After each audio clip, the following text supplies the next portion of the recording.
Sangiti, everybody. My name is David Naranjo. I come from the pueblos of Santa Clara, San Juan, and Cochiti. And most of my work in this exhibition primarily consists of Puebloan pottery designs and iconography and how they relate to culture in a traditional setting. So I just wanted to start with this quote to the left here, where it says, "For the painter, the potter, and makers, decorations aren't just for artistic flourish, but echoes their home, their place in the universe.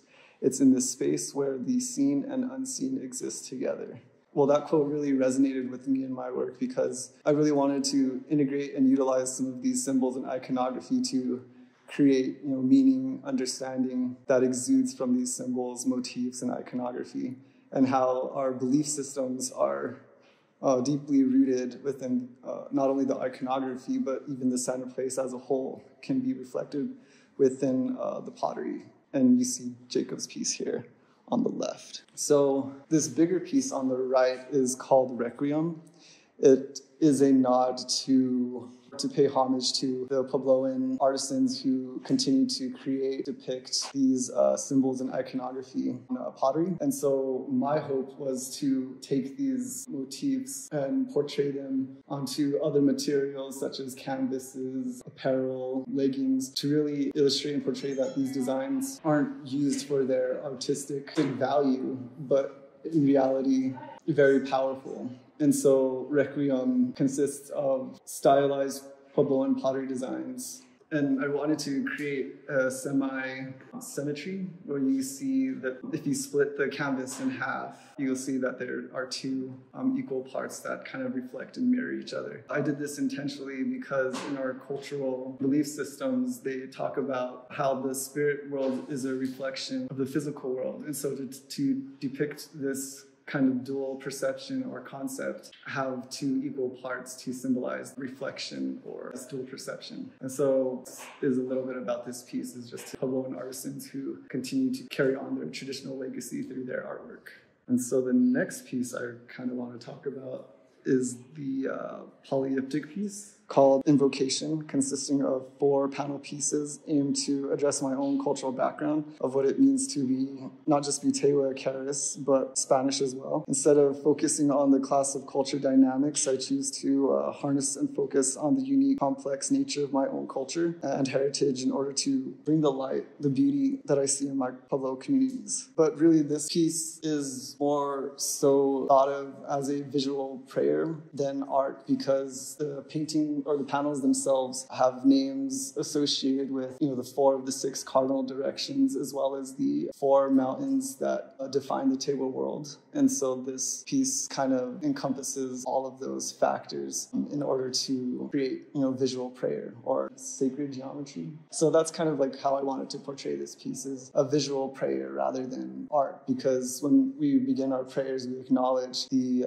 6 cardinal directions as well as the 4 mountains that define the Tewa world, and this piece kind of encompasses all of that. So this piece is called Intermediaries number 2. They are abstract depictions of Puebloan birds, and the inspiration for this composition was really to illustrate and portray, birds and their importance within a traditional setting, but how they're perceived as intermediaries between us and the divine. And so I decided to create this composition to basically portray, it's a visual prayer, taking our prayers into the heavens, if you will, since they are intermediaries. And so this piece is also a nod to Ahuatzire's fantastic bird piece, and creating and encompassing all these different motifs and iconography to create, meaning, intent in each piece. And so another part of this exhibit includes apparel, and in this case, scarves and bags. And so what I wanted to do, other than painting on canvas, is bringing these age-old traditional motifs, iconography, into more of a modern setting by applying them onto scarves, shirts, leggings, to really portray that we too ourselves are vessels in a way. Women especially are vessels for the child, so it would be most appropriate to have these designs adorned on the self. And there's a quote by Jessica Metcalf. She says, "The act of fashioning oneself goes beyond the utilitarian and into the realm of symbolic significance. And so, again, that quote really resonated with me and how I wanted to gear my work towards. And so creating these 50 by 50 silk scarves is a way to really bring some of these cultural elements into more of a modern setting by applying them on different materials, such as clothing, to become a little bit more utilitarian in nature, but to also have that symbolic factor as well. Another part of the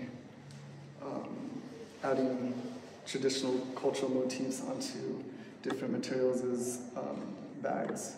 And again, since these traditional cultural motifs are portrayed on pottery, bags can be sort of looked at as vessels themselves. And this is just another way of bringing some of these age-old traditional concepts into more of a modern setting by applying them on modern materials. And in the inside, you have a couple of pockets on the left as well as on the right. So it's very practical for casual, or if you want to go to the supermarket, you can take these. They're very practical.